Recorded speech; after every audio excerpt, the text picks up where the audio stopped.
Good morning, friends. Anybody else feeling a little chilly, a little cold? No? Just me? Guys, keep your head on a swivel come Sunday. I was looking this morning, the weather 6 to 10 inches forecasted. Negative 15 is the predicted recorded temperature. That's not feels like, that's recorded low that day. So, not totally sure what we're going to be able to do, but what I know is for certain we're going to be able to gather together, whether virtually or in person.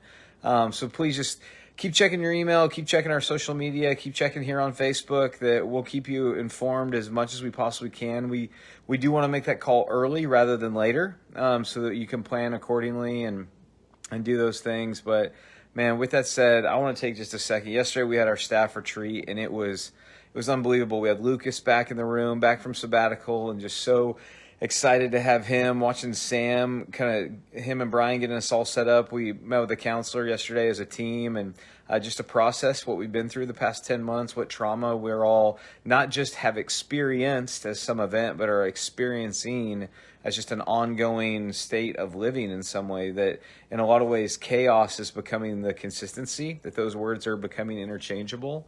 But with that, Brian and Sam running around setting things up, to think about Kevin this past weekend just plowing over and over and over again our parking lot, to think about all that him and Troy do to get us set up, to think about Julie and Meredith and Angela just jumping on our comms team, getting things out, and just all that. It takes a village. And then our team of volunteers, those that showed up to take care of kiddos and to volunteer with our youth and to sing as part of our worship team. And so just, it's unbelievable.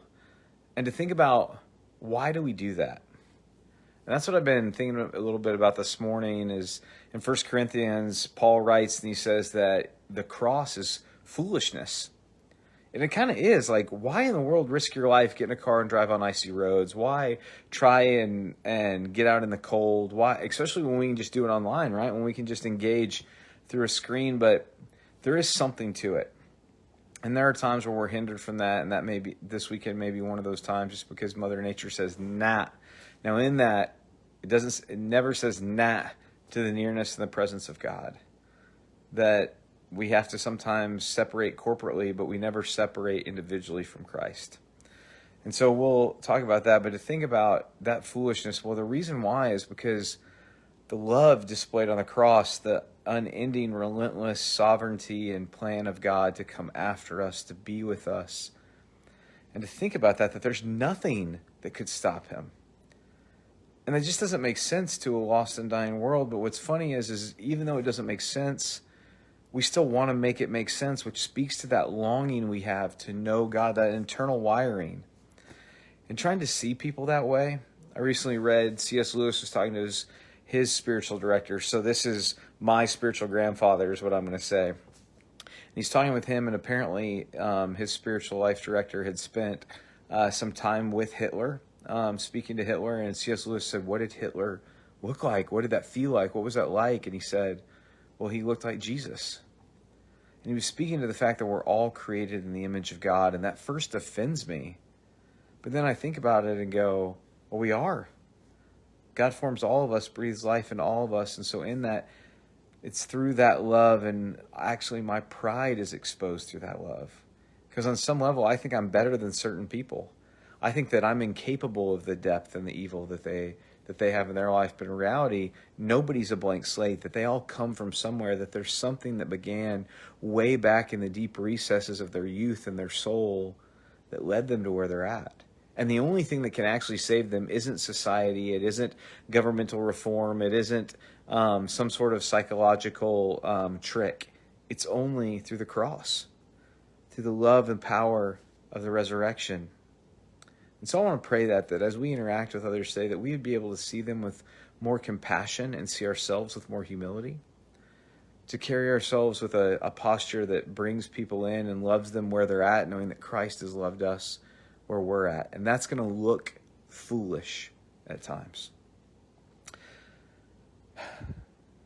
God, I thank you. I thank you that your Son was willing to, what Hebrews tells us, to bear the shame. That Isaiah tells us that he was beaten blasphemed, stripped, and that we esteemed him not. That Christ was humiliated for my sake, bruised, beaten, and brutalized for my sake. God, that doesn't make sense to me. Why would you do that? Why would your son do that? And I think the reason why I ask why is not because that doesn't make sense. It's because the added factor of that is when I see my sin, when I know my failings, when I just try to think and when I'm just not worthy of that. But God, you say that I'm yours, that I'm beloved, that you make me worthy. So God, I pray that I would be secure in that today, that I would walk in that knowledge, that truth, that belief, worshiping you. That I would be filled with your joy. That I would rest in my confidence in your, not just power to control, but your power to save. Because the cross is foolishness, but to those who are perishing is the power of salvation. So God, thank you.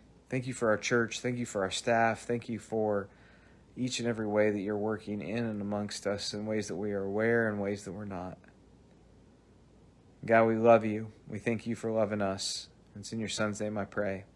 Amen. Love you guys. Praying for you. Pray for me. Stay warm out there.